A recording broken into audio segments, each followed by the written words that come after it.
जय श्री हरि विष्णु। भगवान विष्णु सबका मंगल करें। जय सनातनी में आप सबका हार्दिक स्वागत है। जय सनातनी के इस अंक में आज हम जुड़ेंगे सत्यनारायण व्रत कथा से। सत्य को नारायण के रूप में पूजना ही सत्यनारायण भगवान की पूजा है। इसका दूसरा अर्थ यह है कि संसार में एकमात्र भगवान नारायण ही सत्य है, बाकी सब मिथ्या है, माया है। भगवान की पूजा कई रूपों में की जाती है, उनमें से भगवान का सत्यनारायण स्वरूप इस कथा में बताया गया है। इसके मूल पाठांतर में 170 श्लोक संस्कृत भाषा में उपलब्ध हैं, जो 5 अध्यायों में बटे हुए हैं। इस कथा के 2 प्रमुख विषय हैं, जिनमें से एक है संकल्प को भूलना और दूसरा है प्रसाद का अपमान। सत्यनारायण व्रत कथा के अलग अलग अध्यायों में छोटी कहानियों के माध्यम से बताया गया है कि सत्य का पालन न करने पर किस प्रकार की समस्या आती हैं। इसलिए जीवन में सत्य व्रत का पालन करना पूरी निष्ठा से और सुदृढ़ता के साथ करना चाहिए। ऐसा नहीं करने पर भगवान न केवल नाराज होते हैं अपितु दंड देते हैं। दंड स्वरूप संपत्ति और बंधु बांधवों के सुख से वंचित भी कर देते हैं। इस अर्थ में यह कथा लोक में सच्चाई की प्रतिष्ठिता और लोकप्रिय और सर्वमान्य धार्मिक साहित्य है। प्रायः पूर्णमासी को इस कथा का परिवार में वाचन किया जाता है या श्रवण किया जाता है। अन्य पर्वों पर भी इस कथा को विधि विधान से करने का निर्देश दिया गया है। सत्यनारायण व्रत कथा स्कंद पुराण से लिया गया है। सत्यनारायण भगवान की पूजा में केले के पत्ते व फल के अतिरिक्त पंचामृत, पंचगव्य, सुपारी, पान, तिल, मौली, रोली, कुमकुम, दुर्वा की आवश्यकता होती है, जिनसे भगवान की पूजा होती है। सत्यनारायण की पूजा के लिए दूध, मधु, केला, गंगाजल, तुलसी पत्ता, मेवा मिलाकर पंचामृत बनाया जाता है, जो भगवान को अत्यंत प्रिय है। उन्हें प्रसाद के रूप में फल, मिष्ठान के अतिरिक्त आटे के भूनकर उसमें चीनी मिलाकर एक प्रसाद बनता है, जिसे पंजीरी कहा जाता है, और उसे भगवान का भोग लगाया जाता है। शास्त्रों में बताया गया है कि सत्यनारायण व्रत कथा का पाठ करने से मनुष्य को 1000 यज्ञ करने के बराबर पुण्य की प्राप्ति होती है। सत्यनारायण भगवान का कथा में भगवान विष्णु के सत्य स्वरूप के बारे में बताया गया है। इस व्रत कथा का पाठ करने से घर में सुख समृद्धि का वास होता है और भगवान विष्णु की कृपा बनी रहती है। अगर आपने इस चैनल को सब्सक्राइब नहीं किया है तो कृपया सब्सक्राइब करके एक लाइक और एक जय श्री राम का कमेंट अवश्य करें। एक समय की बात है, नैशिरण्य तीर्थ में शौनादिक ऋषियों ने श्री सूत जी से पूछा, हे प्रभु, इस कलयुग में वेद विधा रहित मनुष्यों को प्रभु भक्ति किस प्रकार मिल सकती है तथा उनका उद्धार कैसे होगा? हे मुनि श्रेष्ठ, ऐसा कोई तप बताइए जिससे थोड़े समय में ही पुण्य मिले और मनोवांछित फल भी मिल जाए। इस प्रकार की कथा सुनने की हम इच्छा रखते हैं। सर्व शास्त्रों में ज्ञाता सूत जी बोले, हे वैष्णवों में पूज्य, आप सभी को प्राणियों के हित की बात पूछी है, इसलिए मैं एक ऐसा श्रेष्ठ व्रत आप लोगों को बताऊंगा जिसे नारद जी ने लक्ष्मी नारायण से पूछा था और लक्ष्मीपति ने मुनि श्रेष्ठ नारद जी से कहा था। आप लोग इसे ध्यान से सुनिए। एक समय की बात है, योगी राज नारद जी दूसरे के हित की इच्छा के लिए अनेकों लोकों में घूमते हुए मृत्यु लोक में पहुँचे। वहाँ उन्होंने अनेक योनियों में जन्मे प्रायः सभी मनुष्यों को अपने कर्मों द्वारा अनेक दुखों से पीड़ित देखा। उनका दुख देख नारद जी सोचने लगे कि कैसा यत्न किए जाए जिसके करने से निश्चय रूप से मानव के दुखों का अंत हो जाए। इसी विचार पर मनन करते हुए विष्णु लोक गए। वहाँ वह देवों के इष्ट नारायण की स्तुति करने लगे, जिनके हाथों में शंख, चक्र, गदा और पद थे, गले में वरमाला पहने हुए थे। स्तुति करते हुए नारद जी बोले, भगवान, आप अत्यंत शक्ति से संपन्न हैं। मन तथा वाणी भी आपको नहीं पा सकती है। आपका यदि मध्य और अंत नहीं है। निर्गुण स्वरूप सृष्टि के कारण भक्तों के दुख को दूर करने वाले हैं। आपको मेरा नमस्कार है। नारद जी की स्तुति सुन विष्णु भगवान बोले, हे मुनि श्रेष्ठ, आपके मन में क्या बात है? आप किस काम के लिए पधारे हैं, उसे निसंकोच कहिए। इस पर नारद जी बोले, हे मुनि, हे प्रभु, मृत्यु लोक में अनेक योनियों में जन्मे मनुष्य अपने कर्मों के द्वारा अनेकों दुख से दुखी हो रहे हैं। हे नाथ, आप मुझ पर दया रखते हुए बताइए कि वो मनुष्य थोड़े प्रयास से ही अपने दुखों से कैसे छुटकारा पा सकते हैं। श्री हरि बोले, हे नारद जी, मनुष्यों की भलाई के लिए तुमने बहुत अच्छी बात की है, जिसके करने से मनुष्य मोह से छूट जाता है। वह बात मैं कहता हूँ, उसे सुनो। स्वर्ग लोक व मृत्यु लोक दोनों में एक दुर्लभ उत्तम व्रत है जो पुण्य देने वाला है। आज प्रेम वश होकर मैं उसे तुमसे कहता हूँ। श्री सत्यनारायण भगवान का यह व्रत अच्छी तरह विधान पूर्वक करके मनुष्य तुरंत ही यह सुख भोग कर मरने पर मोक्ष पाता है। श्री हरि के वचन सुन नारद जी बोले कि उस व्रत का फल क्या है और उसका विधान क्या है, यह व्रत किसने किया था, इस व्रत को किस दिन करना चाहिए। सभी कुछ विस्तार से नारद जी पूछने लगे। नारद जी की बात सुनकर श्री हरि बोले, दुख व शोक को दूर करने वाला यह सभी स्थानों पर विजय दिलाने वाला है। मानव को भक्ति व श्रद्धा के साथ शाम को श्री सत्यनारायण की पूजा धर्म परायण होकर ब्राह्मणों व बंधुओं के साथ करनी चाहिए। भक्ति भाव से ही नैवेद्य, केले का फल, घी, दूध और गेहूं का आटा सवा सेर लें। गेहूं के स्थान पर साठी का आटा, शक्कर तथा गुड़ लेकर सभी ब्राह्मणों भक्षण योग्य पदार्थों को मिलाकर भगवान को भोग लगाएं। ब्राह्मणों सहित बंधु बांधवों को भोजन कराएं। उसके बाद स्वयं भोजन करें। भजन कीर्तन के साथ भगवान की भक्ति में लीन हो जाएं।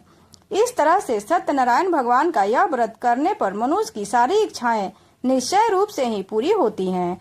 इस काली काल अर्थात कलयुग में मृत्यु लोक में मोक्ष का यही एक सरल उपाय बताया गया है। इस तरह से श्री सत्यनारायण व्रत कथा का पहला अध्याय संपूर्ण हुआ। सब बोलिए श्री सत्यनारायण भगवान की जय। अब कथा का दूसरा अध्याय। सूत जी बोले, ऋषियों, जिसने पहले समय में इस व्रत को किया था उसका इतिहास कहता हूँ, ध्यान से सुनो। सुंदर काशीपुरी नगर में एक अत्यंत निर्धन ब्राह्मण रहता था। भूख प्यास से परेशान वह धरती पर घूमता रहता था। ब्राह्मणों से प्रेम करने वाले भगवान ने एक दिन ब्राह्मण का वेश धारण कर उसके पास जाकर पूछा कि हे विप्रा, नित्य दुखी होकर तुम पृथ्वी पर क्यों घूमते हो। दिन ब्राह्मण बोला, मैं निर्धन ब्राह्मण हूँ, भिक्षा के लिए धरती पर घूमता हूँ। हे भगवान, यदि आपका कोई उपाय जानते हो तो बताइए। वृद्ध ब्राह्मण कहता है कि सत्यनारायण भगवान मनोवांछित फल देने वाले हैं, इसलिए तुम उनका पूजन करो। इसे करने से मनुष्य सभी दुखों से मुक्त हो जाता है। वृद्ध ब्राह्मण बनकर आए श्री सत्यनारायण भगवान उस निर्धन ब्राह्मण को व्रत का सारा विधान बताकर अंतर ध्यान हो गए। ब्राह्मण मन ही मन सोचने लगा कि जिस व्रत को वृद्ध ब्राह्मण करने को कहा गया है मैं उसे जरूर करूंगा। यह निश्चय करने के बाद उसे रात को नींद नहीं आई। वह सवेरे उठकर सत्यनारायण भगवान के व्रत का निश्चय कर भिक्षा के लिए चला गया। उस दिन निर्धन ब्राह्मण को भिक्षा में बहुत धन मिला, जिसमें उसने बंधु बांधवों के साथ मिलकर श्री सत्यनारायण भगवान का व्रत संपन्न किया। भगवान सत्यनारायण का व्रत संपन्न करने के बाद वह निर्धन ब्राह्मण सभी दुखों से छूट गया और अनेक प्रकार की संपत्तियों से युक्त हो गया। श्री सूत जी बोले कि इस तरह से नारद जी के पूछे जाने पर नारायण जी का कहा हुआ श्री सत्यनारायण व्रत को मैंने तुमसे कहा है। हे विप्र, मैं अब क्या कहूँ। ऋषि बोले, हे मुनिवर, संसार में उस विप्र से सुनकर और किस किस ने इस व्रत को किया, हम सब इस बात को सुनना चाहते हैं। इसके लिए हमारे मन में श्रद्धा का भाव है। श्री सूत जी बोले, हे मुनियों, जिस जिसने इस व्रत को किया है वे सब सुनो।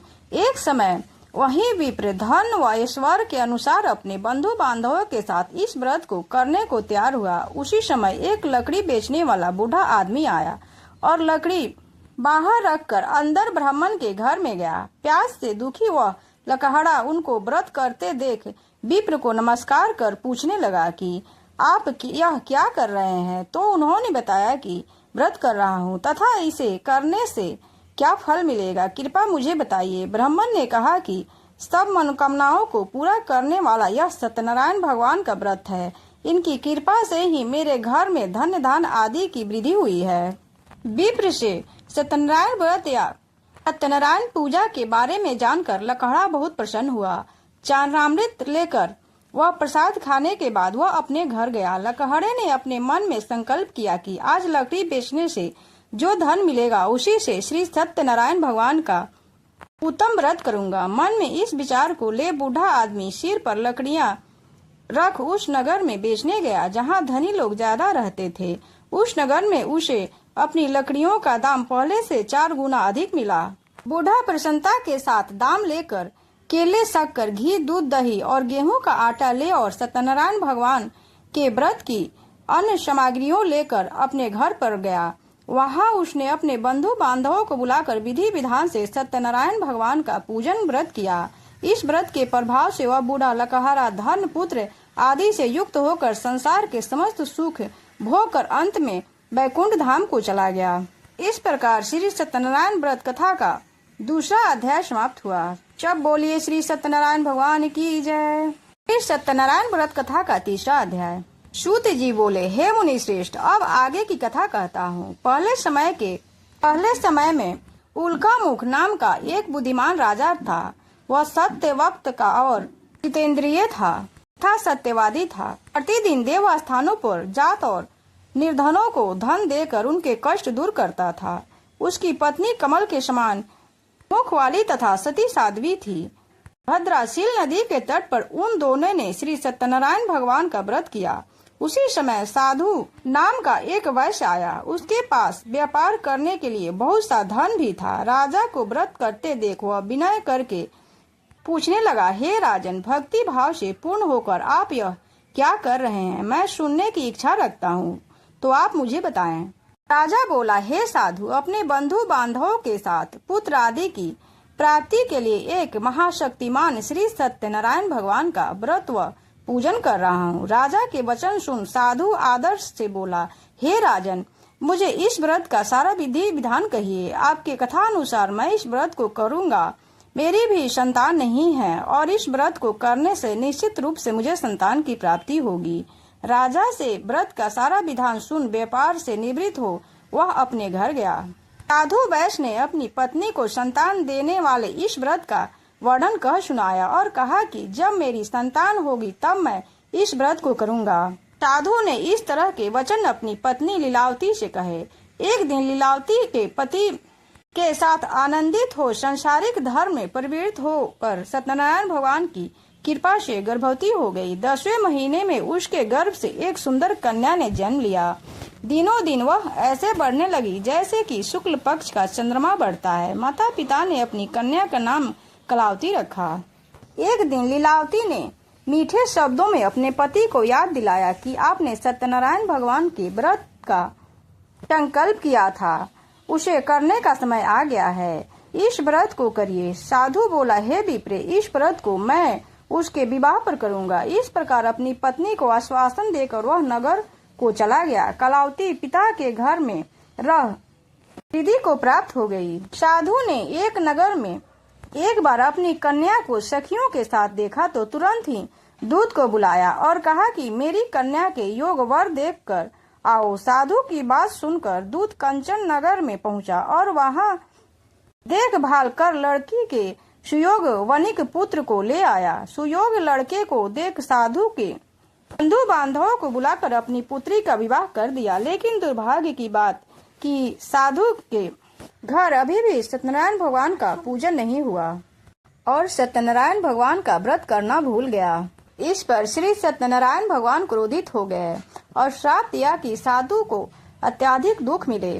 अपने कार्य में कुशल साधु बनिया जमाई को लेकर समुद्र के पास स्थित हो रत्नापुर नगर में गया। वहां जाकर दामाद ससुर दोनों मिलकर चंद्रकेतु राजा के नगर में व्यापार करने लगा। एक दिन भागवत सत्यनारायण की माया से एक चोर राजा का धन चुराकर भाग रहा था।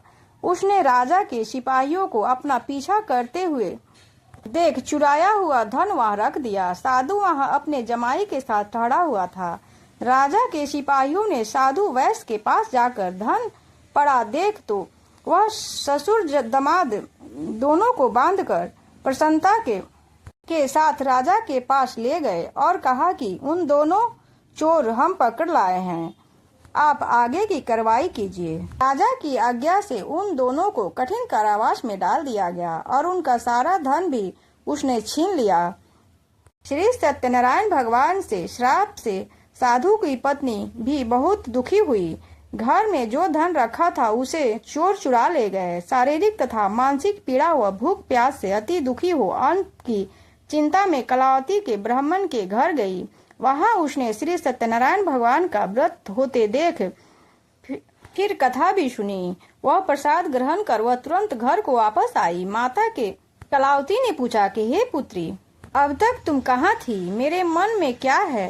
कलावती ने अपनी माता से कहा, मैं एक ब्राह्मण के घर में श्री सत्यनारायण भगवान का व्रत देखा है। कन्या के वचन सुन लीलावती भगवान के पूजन की तैयारी करने लगी। लीलावती ने परिवार और बंधु बांधवों सहित सत्यनारायण भगवान का पूजन किया। उसने वर मांगा कि मेरे पति तथा जमाई शीघ्र घर वापस आ जाएं।